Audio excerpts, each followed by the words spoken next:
Muito bem, ontem, domingo, dia 27 de abril, foi ao ar aí na HBO o terceiro episódio da segunda temporada de The Last of Us. Então, claro, a gente vai continuar aqui hoje a nossa maratona semanal de cada episódio dessa nova temporada da série. Esse episódio aqui, esse vídeo aqui, ele tá saindo um pouco mais tarde porque, pra falar a verdade, eu perdi o episódio ontem e eu só consegui assistir hoje à tarde, início da noite, então realmente tá saindo com um pouco de atraso, mas assistir, tá aqui o vídeo. Lembrando, antes de qualquer coisa, primeiro, spoiler pra caramba. Se você não assistiu a série até aqui, volte só depois de assistir até esse terceiro episódio, porque realmente spoiler liberadaço mesmo. Em segundo lugar, não custa lembrar que aqui no canal tem uma playlist sobre The Last of Us. Eu gravei um vídeo sobre a primeira temporada, recapitulando o que eu achei daquela primeira temporada como um todo, e também os vídeos semanais de opiniões sobre cada episódio dessa nova temporada. Tudo vai estar aqui linkado na playlist nos cards. E também não se esquece de curtir esse vídeo, se inscrever no canal, ativar o sininho, aquela coisa toda que vocês já sabem. Vamos lá! The Last of Us, temporada 2, episódio 3. Quem assistiu aos meus vídeos que eu gravei sobre os dois episódios anteriores, sabe que eu fiquei muito positivamente surpreso com aqueles dois episódios lá. Eu não tinha gostado tanto da primeira temporada, então os dois primeiros episódios dessa nova temporada me pegaram de surpresa, gostei muito dos dois. Terminei o episódio da semana passada bastante investido emocionalmente, bastante impactado, curioso pelo que viria a seguir. Realmente foi um episódio que eu achei muito bacana. Enfim, gostei muito daqueles dois episódios. Infelizmente, esse terceiro episódio, que saiu ontem, é bem mais fraco do que os dois anteriores. É o episódio mais fraco da temporada e ele fica realmente bem abaixo daqueles outros dois. O que é uma pena, porque eu acho que esse episódio 3 aqui, ele começa muito bem. Realmente começa muito bem. A primeira cena do episódio, que é a cena que vem antes da abertura, ela é uma cena que me pegou muito de surpresa também. Ela consegue aproveitar o gancho do final do segundo episódio, pegar realmente, embalar naquele investimento emocional que tinha terminado no ápice no episódio anterior.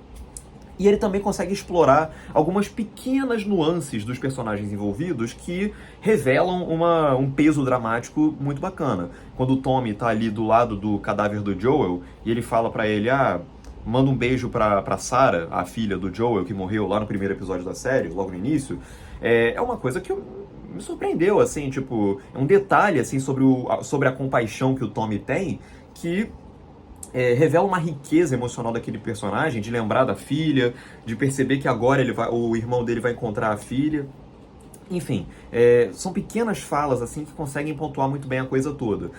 Só que é uma pena que depois, quando tem aquele grito da Ellie, né, quando ela acorda, vê que o Joel morreu, e aí vem a abertura da série, vem um salto de 3 meses no tempo, a partir daí, o episódio todo que vem a partir daí, meio que parece que não sabe muito bem pra onde ir.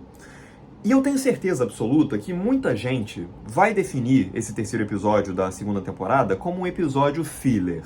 Ou seja, aquele episódio que é muito comum em série, muito comum em álbum, né, de música, que tipo tem aquela faixa ou aquele episódio ali que você vê que ele não avança muita coisa com a história e muita gente acaba meio que descartando ou tratando como se fosse uma coisa menor e tal. Só que aí vem uma questão particular minha.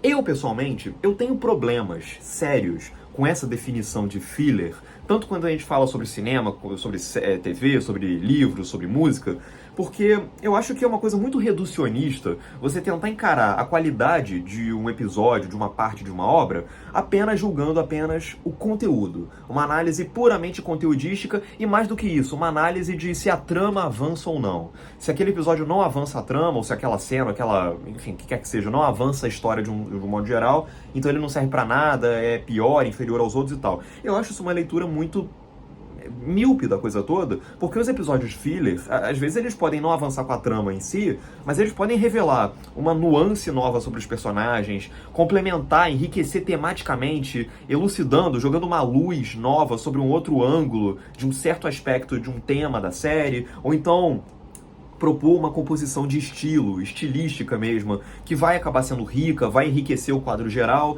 Então essa definição de filler, eu acho ela meio troncha.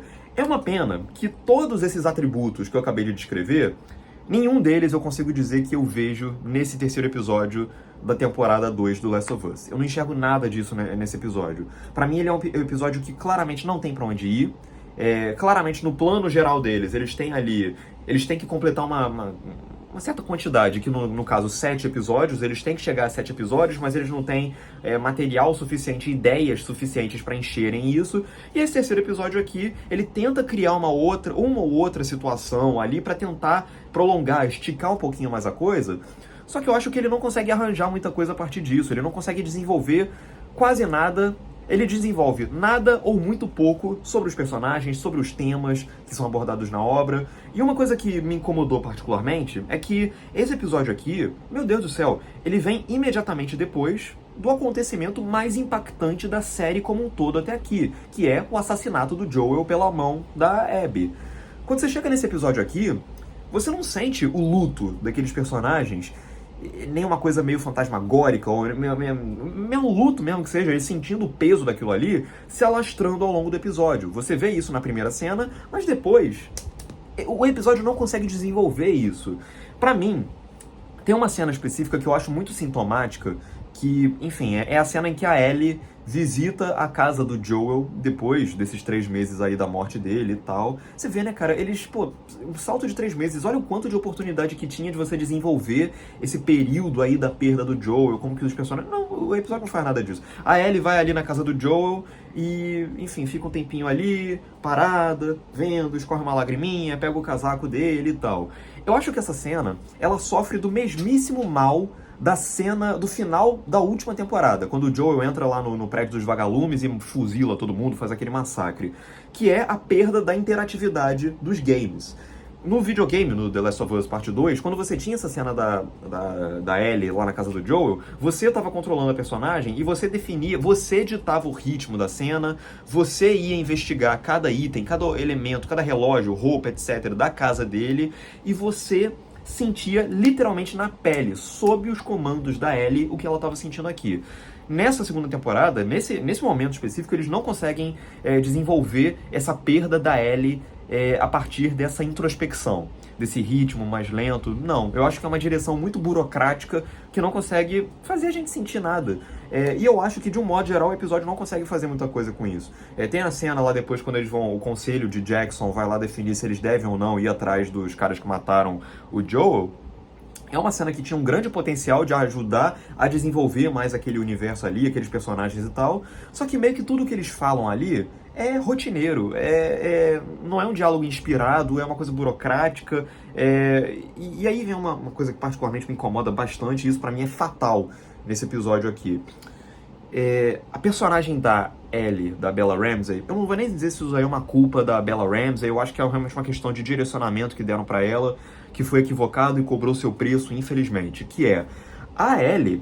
Eu não sinto em momento algum desse episódio essa perda do Joel e principalmente esse ódio, essa raiva, esse ímpeto de vingança que faz ela sair de Jackson e ir até lá. Eu entendo racionalmente por que ela sente isso, mataram o cara mais importante da vida dela, ela vai perseguir isso. Mas na performance da Bella Ramsey, eu não consigo enxergar nada disso.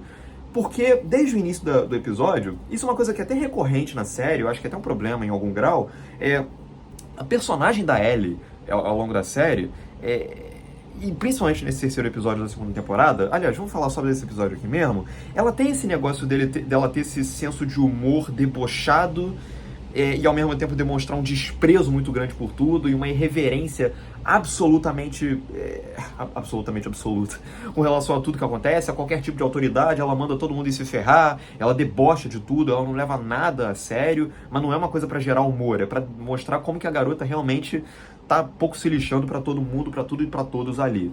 Só que eu acho que nesse episódio aqui, isso acaba cobrando um preço, porque acaba que você... A performance da Bella Ramsey e a composição da Ellie não deixam muito claro se certos momentos ali são para ser mais dramáticos ou mais inconsequentes, irreverentes até. Um exemplo disso é quando ela encontra com a psicóloga, feita ali pela Catherine O'Hara. Cara, supostamente era para ser um momento que ia arrancar informações dramáticas, emocionais, que iam complementar a Ellie, iam tornar ela mais complexa, explorar um pouco mais do trauma da perda do Joel. Só que a composição da Ellie nessa cena é tão blasé, tão distante, tão fazendo pouco de tudo, que acaba que a cena não chega a ser, mas ela quase vai para um lado bem-humorado, é quase cômico. E isso acaba tornando a cena, no mínimo, inconsequente de um ponto de vista de impacto dramático, de peso emocional. Acaba limando completamente isso. E eu acho que o episódio ele perde várias oportunidades. Tem um momento ali em que essa psicóloga, ela tá assistindo a uma partida de beisebol e aí senta o Tommy, né, o irmão do Joel, do lado dela, eles começam a bater um papo sobre o receio dele da Ellie ir tentar caçar a Abby lá e tal. Que é uma troca de diálogo que poderia ser muito interessante, poderia enriquecer os dois personagens, mas ela não faz isso. Ela não faz nada disso. Os personagens terminam essa cena sem que a gente saiba nada de muito mais interessante sobre eles, ou qualquer elucidação de um lado dramático deles. Não, não é nada disso. Enfim, de novo, é burocrático. Essa palavra burocrático, eu acho que ela se aplica muito a esse terceiro episódio. E a própria relação da Ellie com a Dina, eu acho que ela sai muito prejudicada, porque eu acho bacana, assim, tipo, como que eles conseguem desenvolver a preocupação e importância que a Dina dá a Ellie, a ponto de chegar lá e apoiar ela irrestritamente, de imediato, e falando o que ela deve fazer, pegar suprimento, remédio, etc., ir com bota pra ir caçar a Dina, senão ela não vai sobreviver e tal. Mas eu acho que, de um ponto de vista de conexão, de afeto entre elas duas, que supostamente vai ser tão importante assim pro resto da série inteira, eu acho que o episódio ele não consegue desenvolver isso bem também. Eles até tentam compensar, eles criam uma cena mais pra reta final ali, da Ellie e da Dina indo dormir juntas, e elas começam a falar sobre o beijo que elas deram lá no Réveillon e tal, que é uma cena que você meio que percebe que ela tenta compensar a cena que tinha no jogo, delas duas chapadas de maconha e elas começam a se pegar e tal, lá no início do jogo. Eles tentam compensar o fato de que não teve essa cena específica nos dois primeiros episódios, e eles tentam criar uma cena mais ou menos similar ali, só que primeiro, o diálogo delas é fraquíssimo, nada de inspirado particularmente, de novo, burocrático, é o tipo de diálogo que parece que o ChatGPT fez assim, num estalar ali, e eu acho que não transmite muito esse afeto que as duas têm uma pela outra a ponto de sustentar um romance a longo prazo. Eu sei que isso daí vai se desenvolver ao longo do tempo, só que eu acho que é uma cena que a proposta dela já era tentar gerar essa impressão, e eu não sinto dinâmica nenhuma, química nenhuma entre elas duas até aqui, porque, de novo, eu acho que a condução toda é muito burocrática, é muito distante. Aí sim entra no problema da primeira temporada de só querer recriar o jogo e não pensar muito emocionalmente por conta própria, a ponto de criar algo que seja visceral por si só. Eles tentam dar um destino também, uma redençãozinha pro personagem do Seth, né, que é o homofóbico que, enfim, arrumou um problema lá no primeiro episódio pra Ellie, pra Dina e pro Joel. Mas eu acho que assim, além de ser um pouco conveniente, eu também acho que não foi exatamente uma grande redenção, porque eu acho que só demonstra a posição do personagem na cena do conselho, depois ele dando as armas lá pra Ellie e tal, a arma pra Ellie, o rifle. Eu acho que diz mais sobre o quanto que aquele personagem é sanguinário e vingativo e cidadão de bem, digamos assim, aliado ao fato dele ser homofóbico, do que ser realmente uma grande redenção pro personagem. Enfim, é um episódio que tem seus bons momentos, assim, eu não acho ele um episódio de todo ruim, mas achei fraco. Deu uma decaída nessa grande empolgação que eu tava com essa segunda temporada, esse episódio deu uma baixada de bola. É isso, agora eu quero saber de você, o que você achou desse terceiro episódio. Diz aqui embaixo nos comentários, curte o vídeo se você gostou, se inscreve no canal, ativa o sininho, compartilha pros amigos. E é isso, um grande abraço e até a próxima.